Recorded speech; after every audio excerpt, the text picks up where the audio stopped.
Good morning! Ako nga pala si Allen Lucas, isang V-Mobile Technopreneur under Team Titans. Ang lesson natin ngayon is about qualifying period.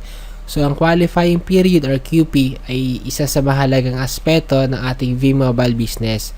Sa pamamagitan kasi ng ating QP, kikita tayo ng subscription sales bonus na 250 at product patronage bonus. Yung product patronage bonus is nagwa-vary yung value nito. So, meron tayo mga certain products na meron siyang corresponding QP at corresponding product patronage bonus. Then, pag kayo nag-subscribe sa My Life Pro, automatic meron kayong initial na qualifying period na 30 days. So, para mag-extend yung ating qualifying period sa V-Mobile, is kailangan lang nating mag-avail o gumamit ng mga My Life Pro products natin. Sa lesson na to, is ituturo ko sa inyo kung ano yung mga products natin na merong QP at corresponding product patronage bonus. Una, meron tayong mga wellness products. Ito yung ating mga wellness products na Moringa, Polycosanol, Apollo, Trial Pack, Personal Pack. So, for example, nag-avail ako ng Moringa for 150. Since nag-avail ako ng Moringa, meron akong QP for 10 days. Then, pag meron akong member na nag-avail din ng Moringa, meron siyang 10 days na QP, ako naman, meron akong PPP na 2.22. So, dito, every time na tayo ang bumibili ng mga wellness products natin na merong corresponding QP, ang makukuha lang natin is QP. Makakakuha lang tayo ng product patronage points pag yung mga members na natin is sila na yung nag-avail ng mga products natin na merong QP. So, bukod sa wellness products, meron din tayong mga load. Ito yung life load natin na available sa Smart, sa Sun, tsaka sa Globe. So, yung mga load denominations natin for Smart and Sun, meron siyang 500, 300, 100. Sa Globe naman, meron 550, 350, at 100. So, ang maganda sa life load na to is ito yung mga load na pwede nating i-load sa mga kapatid natin or kamag-anak natin na nagpapaload sa atin. So, for example, yung kapatid ko is niloadan ko ng Sun na 300. So, meron siyang 300 pesos na Sun load, na regular load sa Sun, na pwede niyang gamitin na i-register sa mga unlimited service ng Sun. Then, ako naman, meron akong QP na 12 days. So, dito, sa life load, wala itong discount. So, pag 300 talaga yung nababawas sa load wallet. Ang kapalit lang nito is meron siyang QP. So, for example, nag-load ka ng 300, so meron kang 12 days. Tapos meron kang kapatid na nagpa-load naman sa'yo ng 500 naman, let's say sa Smart. So meron kang additional na 20 days. So sa halagang 800 pesos na worth ng load sa Smart tsaka sa Sun, automatic meron kang QP na 32 days. Na yan is 800 din yung mababawas sa iyong load wallet, pero meron ka namang corresponding QP. Now, pag yung downlines mo naman is nag-load naman sila, for example, ng life load na 300 na Smart, yung downline mo na yan is meron na siyang 12 days na QP, ikaw naman magkakaroon ka ng 2.40 na PPP. Then, yan yung mga life load natin. Then, bukod sa life load, meron tayong exclusive load package mula sa Smart via our V-Mobile Empower SIM. Ito yung VM300 tsaka VM500. Ang maganda rito, pa nag-load tayo ng VM300, automatic meron tayong QP for 12 days. Then, meron na tayong avail na service na unlimited text sa lahat ng network, unlimited transaction sa 5986, meron tayong 240 minutes sa TriNet call sa Smart, sa Sun, at Token Text. Meron tayong mobile data na 100 MB. Then, valid ito for 30 days. Then, pag yung downline naman natin is nag-load din sila or nag-avail sila ng VM300, tayo naman, meron tayong PPP na 2.40. Tapos sila, meron silang 12 days na QP. Then, pag 500 naman yung in-avail natin na VM500, meron tayong QP for 20 days, unlimited text tayo sa lahat ng network, unlimited transaction sa 5986, 420 minutes naman yung TriNet call natin sa Smart, sa Sun, and Talk and Text. Then, yung mobile data naman natin is 200 MB. Then, ang maganda rito, yung VM500 is valid up to 60 days. Then, ang maganda rito, pag yung mga members naman natin is nag-load nung VM500 na ito, meron tayong 4 pesos na PPP. Then, sila naman, meron silang corresponding na 20 days na QP. So, bukod sa load, meron tayo mga prepaid insurance. Ito yung V-Guard na for 30 pesos. Insured tayo for 30,000 for 1 month.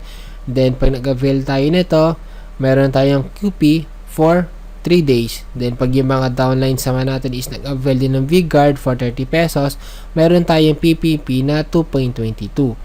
Then, the same din, pag 100,000 yung coverage nila, same yung QP, 3 days pa rin yung QP, plus meron itong PPP na 2.22. Then, bukod sa V-Guard, meron tayong V-Secure.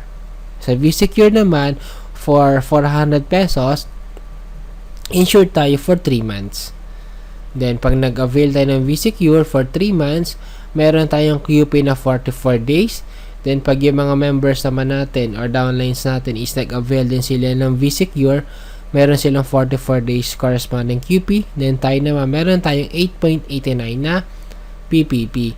Then, ang maganda dito, itong V-Secure na to is pwede itong mag-avail yung mga non-V-Mobile members. Basta 18 years old up to 65 years old. So, para lang din itong load natin. So, may discount. So, halimbawa, meron tayong non-V-Mobile members.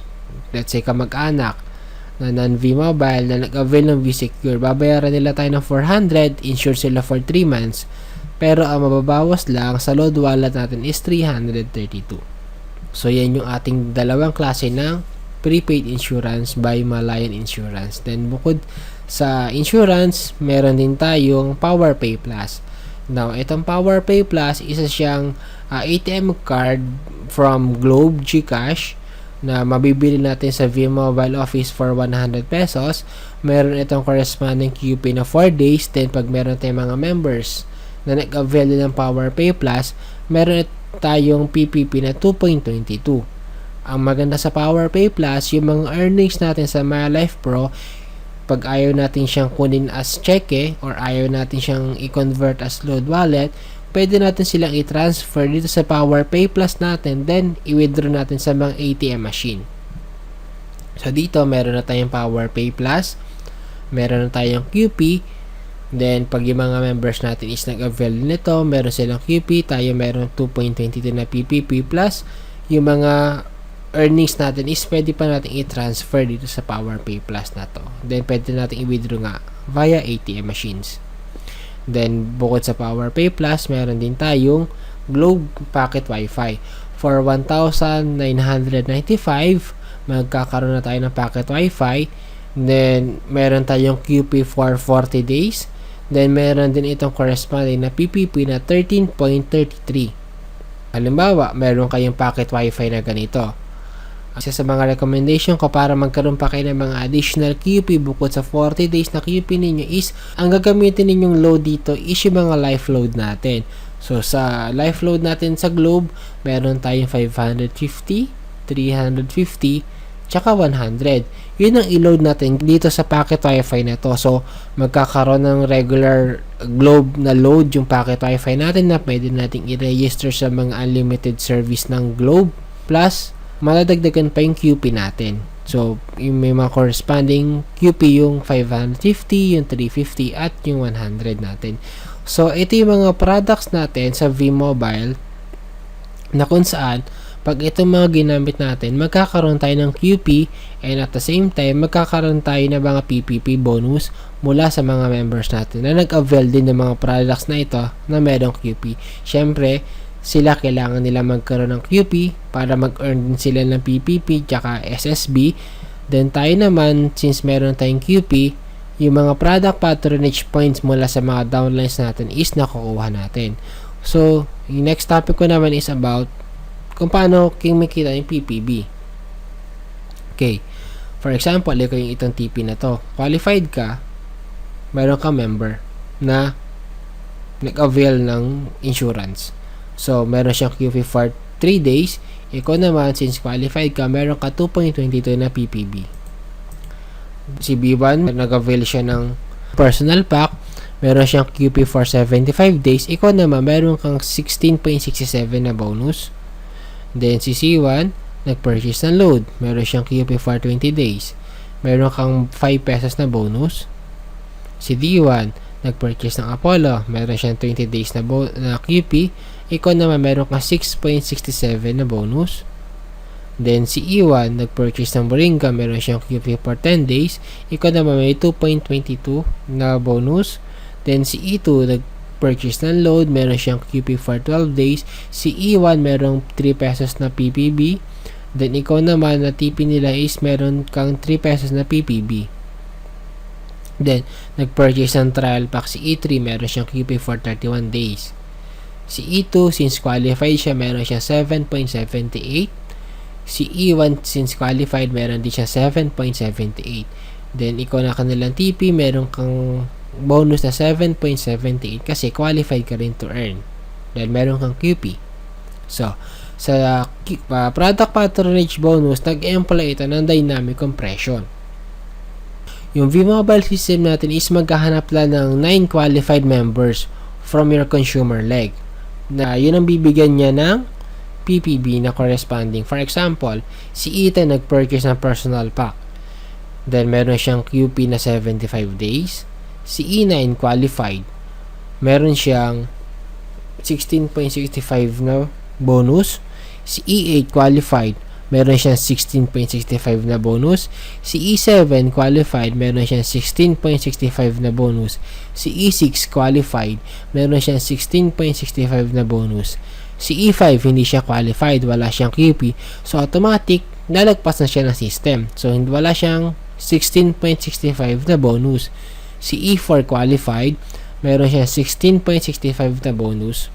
Si E3 qualified, meron siyang 16.65 na bonus. Si E2 qualified, meron siya 16.65 na bonus. Then si E1 qualified, meron siya 16.65 na bonus. At ikaw na kanilang TP is qualified ka rin at meron ka kasing QP, automatic meron ka 16.65 na bonus. So what if si E5 is qualified? So qualified siya to earn the 16.65. Meron siya 16.65, pero sad to say, ikaw na TP nila, kahit ikaw is meron kang qualifying period and qualified ka to earn, pero sa system na to, sa leg na to, is ikaw yung pang 10. So automatic, hindi ka makakatanggap ng PPB. So kasi siyam lang ang hahanapin ng system.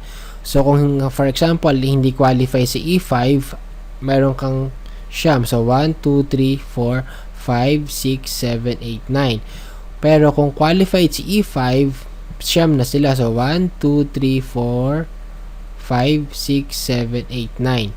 So ikaw, kahit ka qualified, pero kung siyam na sila sa leg na to, na qualified para mag-earn ng PPB, is hindi ka qualified to earn na 16.65.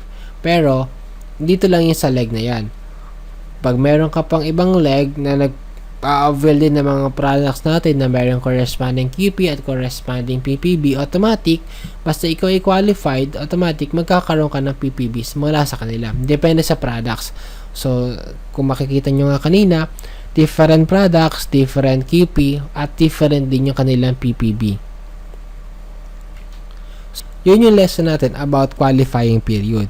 So, para hindi kayo mahirapan, ang maganda rito, at least 30 days yung inyong qualifying period para sure kayo na lahat ng PPB at SSB na mga downline sa inyo is makakuha ninyo lahat. So, sayang naman kung wala kayong PPB pero may mga pumapasok sa inyo SSB. Sad to say, kahit downline nyo sila, hindi ito papasok sa inyo. So, pwede tayo mag-ipon ng mga PPB natin. So, halimbawa, meron tayong 30 days na PPB. Then, avail lang ulit tayo ng mga products natin. Meron tayong mga load, may mga life load tayo. Meron tayong mga VM300 tsaka VM500 or yung ating mga wellness products, or mag-avail tayo ng PowerPay Plus card tsaka yung ating packet Wi-Fi. So, basta bumili lang tayo ng mga products natin na may corresponding QP, automatic yung ating QP is madadagdagan. So, maganda rito pag mahaba yung ating mga qualifying period, sure tayo na makukuha natin yung mga corresponding SSB at corresponding PPB ng mga downlines natin na nag-avail ng mga MyLife Pro products at nagsasign up ng kanilang mga bagong technopreneur. So, yun lang at sana meron kayo natutunan sa ating lesson ngayon about qualifying period.